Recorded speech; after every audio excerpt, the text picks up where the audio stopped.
Madame, Messieurs, bonsoir et merci de préférer Eden TV pour vous informer. Voici le sommaire de cette édition. Le projet de loi portant dispositions spéciales de répression des infractions commises à raison du genre et de protection de la femme en République du Bénin sera transmis à l'Assemblée nationale. Une décision prise en Conseil des ministres hier. Le point dans ce journal. Infractions commises à raison du genre, quel est le contenu de ce nouveau type d'infraction? Vous suivrez dans cette édition les explications du juriste consultant en droit de l'homme Konaïd Akwedenoudje. L'ancien président français Nicolas Sarkozy, reconnu coupable de financement illégal de sa campagne de 2012, le tribunal correctionnel de Paris a rendu ce matin son verdict dans l'affaire Big Malion. Voilà pour le sommet, le développement, c'est maintenant.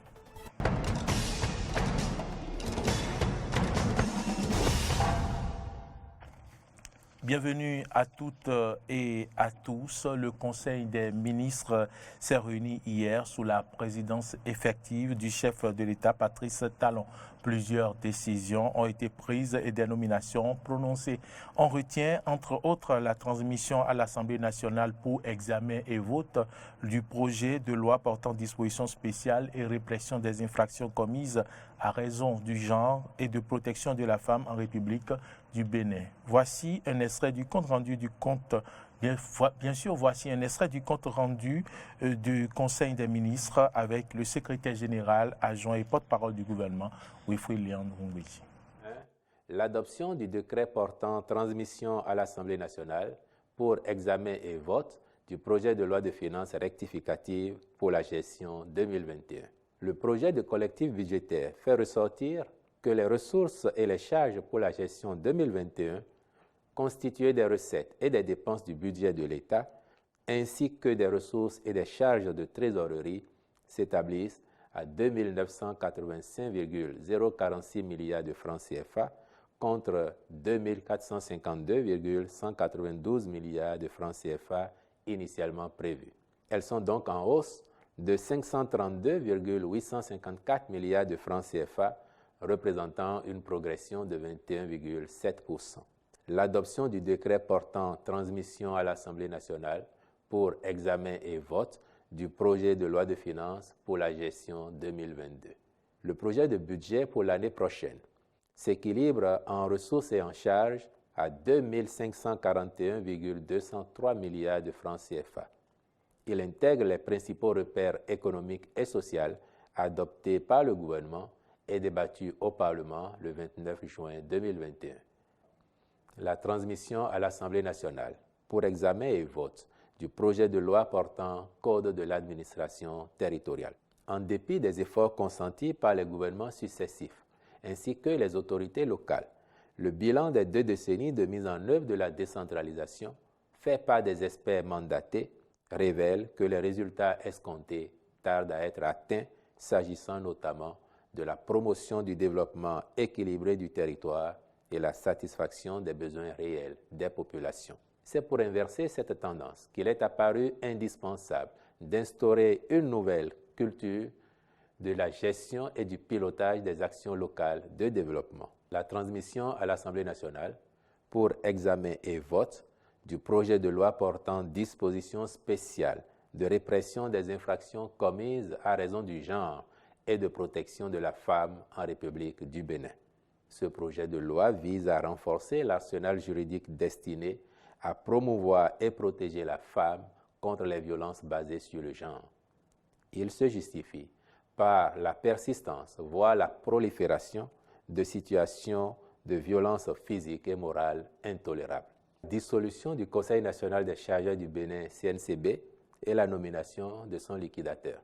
Au cours de sa séance du 22 septembre 2021, le Conseil des ministres a marqué son accord pour l'opérationnalisation du système d'information portuaire, véritable plateforme technologique de traitement optimal des demandes et de fourniture des différents services portuaires. Au plan social, les agents employés par le CNCB dans le cadre de la gestion des activités transférées au port autonome de Cotonou y seront reversés. Quant au reste, sur la base des critères de qualification et de compétences, ils intégreront d'autres structures du ministère. Après le compte-rendu du Conseil des ministres, Wilfried Léon Ngoumbédi s'est prêté à l'exercice de questions-réponses avec les journalistes à la question de savoir si les réformes dans le domaine de la décentralisation ne vont pas conduire à la définition d'un nouveau profil du maire type. Et voici la réponse du secrétaire général adjoint, porte-parole du gouvernement. Par principe, celui qui est électeur est éligible. Et donc, définir un profil type pourrait revenir à exclure certaines personnes de la possibilité de participer à la compétition politique. Et c'est précisément parce qu'il a le souci de faire en sorte que les communes du Bénin ne soient pas otages de la malgouvernance ou n'aient pas toujours à leur tête des dirigeants qui n'aient pas d'autre ambition que celle de devenir maire de commune, que le gouvernement a décidé, et cette fois-ci, parce qu'il ne s'agit pas de politique, d'élaborer un profil type pour les futurs secrétaires exécutifs. De ce point de vue-là, votre préoccupation peut s'entendre. C'est une fonction technique, mais vraiment opérationnelle, pour laquelle il est utile, il est indispensable d'avoir un profil type. N'importe qui ne peut pas être secrétaire exécutif. Si n'importe qui peut devenir maire, à la discrétion des partis politiques, n'importe qui peut être candidat pour devenir élu communal, élu municipal et plus tard maire de commune. Encore que, aujourd'hui, au regard de la dynamique impulsée à l'action politique, l'action publique dans notre pays, il y a fort à parier que les partis politiques eux-mêmes seront de plus en plus regardants sur le profil des personnes qu'ils envoient briguer des fonctions politiques. Mais dans l'immédiat, la réponse la plus pertinente était celle qui consiste à définir le profil type des futurs gestionnaires du budget de nos communes, ceux qui sont en charge de l'action opérationnelle de développement dans les communes. Et donc, c'est une solution à votre préoccupation. Le diagnostic a bien été fait à la base. C'est pour ça que nous avons adressé spécifiquement cette catégorie d'emploi. À l'occasion de la séance d'échange entre le gouvernement et les maires dans leur ensemble, avec leurs adjoints, les préfets de département, il ne vous aura pas échappé que la préoccupation fondamentale qui semblait inquiéter les élus communaux, c'était la possibilité d'avoir géré leur budget, comme ils l'ont dit eux-mêmes. Et le chef de l'État, dans une répartie qui fera date, a dit « Cette réaction-là, je l'apprécie parce qu'elle me convainc davantage que nous avons su mettre le doigt là où il fallait. » À la vérité, c'est de ça qu'il s'agit. Et donc, promouvoir la bonne gouvernance à la base, mais aussi donner un nouvel élan à l'action de développement dans les communes, de développement équilibré du pays, nécessite que ce diagnostic-là appelle des actions fortes. Et au nombre de ces actions, la définition, l'institution d'un poste de secrétaire exécutif qui sera dédié aux tâches techniques et opérationnelles dans la commune, pendant que le maire et le conseil communal administrent la commune globalement au plan politique, donnent des orientations, donnent des directives, et le secrétaire exécutif, lui, il met en œuvre son budget pour le bien des populations. Wilfried Léon Ngoumbédi, porte-parole du gouvernement, qui répondait aux questions des journalistes de savoir si les réformes dans le domaine de la décentralisation ne vont pas conduire à la définition d'un nouveau profil type de maire. Je vous l'annonçais en titre, le projet de loi portant mesures spéciales de répression des infractions à raison du genre et de protection de la femme en République du Bénin crée de nouvelles catégories d'infractions. Il s'agit de celles commises à raison du genre. Quel est le contenu de ce nouveau type d'infraction? Suivez ici les explications du juriste consultant en droit de l'homme, Konaïd Akwedenoudje, au micro de Aimé Juste Defodji. Ce projet a prévu une nouvelle infraction, une nouvelle catégorisation des infractions qu'on peut appeler les infractions commises à raison du genre. On dit qu'il y a infraction à raison du genre lorsque la caractérisation, la constitution de l'infraction requiert préalablement la considération du genre de la victime dans la question.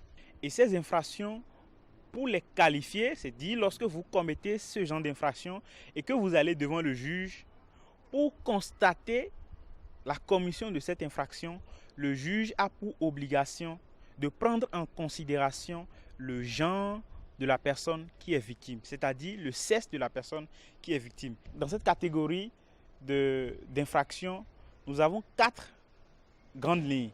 Nous avons l'infraction qui est appelée le harcèlement, le viol, les infractions liées aux mutilations génitales féminines et l'infraction qui est liée à la question de l'avortement forcé. Mais il faut retenir fondamentalement qu'en dehors des procédures simples, c'est-à-dire la requête qui peut être adressée par la victime ou par l'assignation ou par la citation directe qui peut également être évoquée, il y a une nouveauté qui est le statut de l'Institut national de la femme qui a été créé récemment et auquel le projet de loi donne une certaine légitimité. Désormais, l'Institut national de la femme a le statut légal nécessaire pour se porter partie civile automatiquement, quand bien même la personne victime de l'infraction n'aurait pas à porter plainte éventuellement. Donc ça veut dire que même pour les cas dans lesquels les femmes sont victimes d'infractions sur le genre et ne décident pas de porter plainte, l'Institut national de la femme a aujourd'hui la possibilité d'enclencher les procédures judiciaires et d'obtenir gain de cause. Hors de nos frontières, le Rwanda élargit sa zone d'influence au Mozambique. Fin juillet, Kigali a envoyé 1 millier de soldats et de policiers pour aider Maputo à reprendre des villes conquises par les djihadistes. 3 mois plus tard, les forces rwandaises et mozambicaines assurent avoir réussi à sécuriser une bonne partie du nord-est du pays. Suivez. Des soldats rwandais patrouillent dans un village de la province du Cabo Delgado, dans le nord du Mozambique. Il y a encore quelques semaines, la zone était sous le contrôle des djihadistes d'Ansar al-Sunna, affiliés à Daesh, appelés aussi les Shebab. Seule trace encore visible de leur présence, des camions abandonnés et tagués. C'est pour cela que nous sommes ici, et nous avons déjà reçu des signes qu'ils peuvent et seront vaincus. En juillet, Kigali décide d'envoyer 1 millier de policiers militaires rwandais pour prêter main forte à l'armée mozambicaine, confrontée à des attaques de djihadistes depuis fin 2017, dans cette région frontalière avec la Tanzanie riche en gaz naturel. En 4 ans de conflit, près de 3000 Mozambicains ont été tués et plus de 800 000 ont été déplacés. Nous avons marché et dormi pendant 4 jours dans la forêt, sans nourriture, sans eau, sans rien. J'ai atteint un point où je ne pouvais plus parler ni respirer. J'étais si fatiguée. Je ne pouvais pas porter mon bébé, il n'y avait pas d'eau et je devais boire l'urine de mon ami. Des attaques qui se sont multipliées ces derniers mois, symbolisées par la prise par les insurgés de la ville stratégique de Mokimboa d'Apraya. Le 8 août dernier, l'armée rwandaise annonce avoir repris cette dernière aux côtés des forces mozambicaines. En visite il y a quelques jours dans la région, le président rwandais Paul Kagame réaffirme la collaboration entre les deux pays.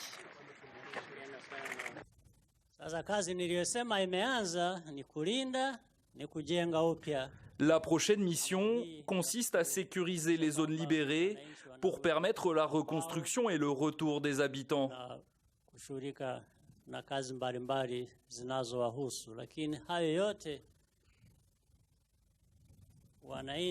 Nos collègues mozambicains nous guideront dans cette tâche. Ils nous montreront comment et où nous pouvons maintenir notre présence et installer nos garnisons dans ces zones.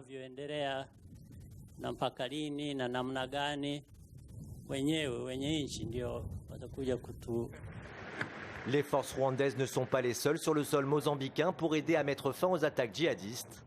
Le Botswana a envoyé un contingent de 300 soldats, tandis que l'Afrique du Sud, de son côté, a déployé 1500 militaires. L'ancien président français Nicolas Sarkozy est reconnu coupable de financement illégal de sa campagne de 2012. Le tribunal correctionnel de Paris a rendu ce matin son verdict dans l'affaire Big Malion. Absent à l'audience, il a été jugé coupable pour des dépenses excessives. La peine n'a pas encore été prononcée. Le parquet avait requis en juin 1 an de prison, dont 6 mois fermes. Outre Nicolas Sarkozy, 13 personnes ont été déclarées coupables de complicité illégale pour cette même affaire. Au Liban, des centaines de manifestants en colère ont défilé dans la capitale contre la suspension de l'enquête sur l'explosion du port de Beyrouth en 2020. Ils dénoncent les pressions politiques exercées sur l'enquête. La France estime que la justice libanaise doit travailler en toute transparence alors que le juge en charge de l'affaire est visé par la plainte d'un ministre mis en cause. Suivez.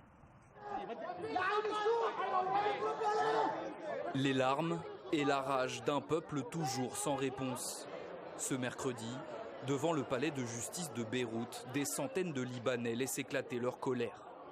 Certains, proches des victimes, brandissent les visages des 218 habitants tués dans l'explosion qui a rasé le port de la capitale. J'ai perdu ma petite fille dans l'explosion. Ils l'ont tuée dans sa propre maison. Elle a été tuée dans la sécurité de sa maison par les mêmes criminels qui essaient maintenant de suspendre l'enquête. Ce lundi, le juge chargé d'enquêter sur les responsabilités du drame a été dessaisi provisoirement. Sous pression, Tarek Bitar est visé par 2 plaintes d'anciens membres du gouvernement qu'il soupçonnait d'être impliqués. L'un d'eux était même ministre de l'Intérieur au moment de l'explosion. Le juge Bitar aurait aussi reçu des menaces de mort de responsables politiques, notamment du Hezbollah. En un an, il est le 2e magistrat écarté pour avoir chatouillé d'un peu trop près les responsables politiques. C'est la première fois au Liban qu'il y a un juge qui est du côté du peuple. Laissez-nous enfin être en paix après avoir enterré nos enfants en sachant qui ou quoi les a tués. Depuis plus de 35 ans, le Liban a été kidnappé, pillé, volé. Ils l'ont détruit. Ils ont fait exploser le port. Ils ont fait exploser la capitale Beyrouth. Ils ont volé notre argent. Ils ont pillé le pays. Nous avons trouvé un juge juste qui essaye de découvrir la vérité sur ce qui s'est passé lors de l'explosion de Beyrouth. Mais qu'essaient-ils de faire? Ils essaient de lui lier les mains. C'est désormais à la cour d'appel de Beyrouth de statuer sur la révocation ou le maintien du juge dans ce dossier. Le Premier ministre Najib Mikati a déclaré que le Liban ne pouvait faire face au dessaisissement d'un autre juge, tout en accusant Tarek Bitar de violer la Constitution. La suspension de l'enquête a aussi déclenché la colère des ONG locales et internationales. Le Conseil de sécurité de l'ONU a lui souligné la nécessité d'une enquête rapide et indépendante, position soutenue par la diplomatie française. La France regrette la suspension de l'enquête visant à établir la vérité et les responsabilités relatives à l'explosion dans le port de Beyrouth le 4 août 2020. Les Libanaises et les Libanais ont le droit de savoir. La justice libanaise doit travailler en toute transparence, à l'abri de toute interférence politique. Malgré les appels de la communauté internationale, le pouvoir libanais refuse toujours une enquête internationale et indépendante. Aucun responsable n'a pour l'instant été traduit en justice, 13 mois après la catastrophe qui a fait 218 morts et près de 6500 blessés. La présidence de Joe Biden est menacée par les divisions de son parti au Congrès. Et si le budget fédéral n'est pas voté avant minuit ce soir, les États-Unis risquent une nouvelle paralysie. Et ces coupures de fonds publics sont assez fréquentes ces dernières années, sauf que l'augmentation de la dette est gigantesque. Le plan de relance voulu par le président américain pourrait lui coûter son mandat. Plus de précisions avec nos confrères de RT France. C'est une semaine présentée comme la plus importante du mandat de Joe Biden avant ce jeudi soir. Le budget du gouvernement doit être voté par le Congrès, sinon il y a un risque de shutdown, c'est-à-dire une paralysie d'une partie des services administratifs américains. Alors si les républicains ont rejeté le vote du budget, c'est parce qu'il a été couplé à une demande pour rehausser le plafond de la dette américaine, une manœuvre assez habituelle puisqu'elle a été effectuée à 80 reprises depuis les années 60, mais cette fois donc, les républicains s'y opposent et ils disent ne pas vouloir donner carte blanche à la politique souhaitée par Joe Biden. Écoutez. Il n'y a aucune chance que la conférence républicaine fasse tout son possible pour aider les démocrates à préserver leur temps et leur énergie afin qu'ils puissent recommencer à faire adopter le socialisme partisan aussi vite que possible. Les démocrates vont donc devoir trouver des arrangements pour au moins un minima faire voter ce budget d'ici jeudi soir. Mais les démocrates sont aussi consacrés sur un autre dossier très important. Il s'agit de plans d'investissement promis par Joe Biden lors de la dernière campagne présidentielle. Il y a deux volets. D'abord, un plan de 1 000 milliards de dollars d'investissement pour les infrastructures sur l'ensemble du territoire américain. Et puis un autre volet de 3 500 milliards de dollars, cette fois pour un certain nombre de réformes sociales autour de la couverture santé, de l'éducation ou encore des lois pour combattre le changement climatique. Alors au sein du Parti démocrate, il y a un blocage de la part de deux parlementaires qu'on qualifiera plutôt de centristes au sein du Parti démocrate. Eux veulent se concentrer uniquement sur le volet infrastructure, un volet plus consensuel, et ils veulent reporter à plus tard le vote sur ces réformes sociales. Sauf que de l'autre côté du Parti démocrate, sur l'aile gauche du parti, on estime qu'il faut voter simultanément les deux plans ou alors ils ne voteront pas. Écoutez par exemple Bernie Sanders. Aucun projet de loi sur l'infrastructure ne devrait être adopté sans un projet de loi de réconciliation de 3 500 milliards de dollars. C'est l'accord qui a été conclu et c'est l'accord qui doit être respecté. L'infrastructure physique est importante, mais les besoins des familles de travailleurs et la lutte contre le changement climatique sont plus importants. Les progressistes à la Chambre et au Sénat sont prêts à mettre en œuvre l'ensemble du programme du président Biden, intitulé Build Back Better. Cela signifie qu'il faut investir non seulement dans les routes et les ponts, mais aussi dans les personnes et les communautés. C'est pour toutes ces raisons qu'il y a énormément de tractations politiques, de négociations en coulisses, donc notamment au sein du Parti démocrate. Joe Biden sait que le moment est très important parce que l'année prochaine, il y aura les élections de mi-mandat et le président des États-Unis pourrait potentiellement perdre la majorité démocrate au Congrès. C'est la raison pour laquelle il veut absolument appliquer les mesures qu'il a promises pendant la campagne présidentielle dès maintenant. Et là, d'ailleurs, la preuve de l'importance accordée à ces sujets par le locataire de la Maison-Blanche, c'est qu'il a annulé un déplacement initialement prévu ce mercredi à Chicago pour parler de la vaccination. À la place, il est donc resté à la Maison-Blanche afin de s'occuper pleinement de ce processus législatif. C'est tout, madame, monsieur, pour ce point de l'actualité. L'information se poursuit sur nos différentes plateformes digitales, Facebook, Twitter, YouTube et sur notre site internet www.benin-eden.tv. Bonsoir.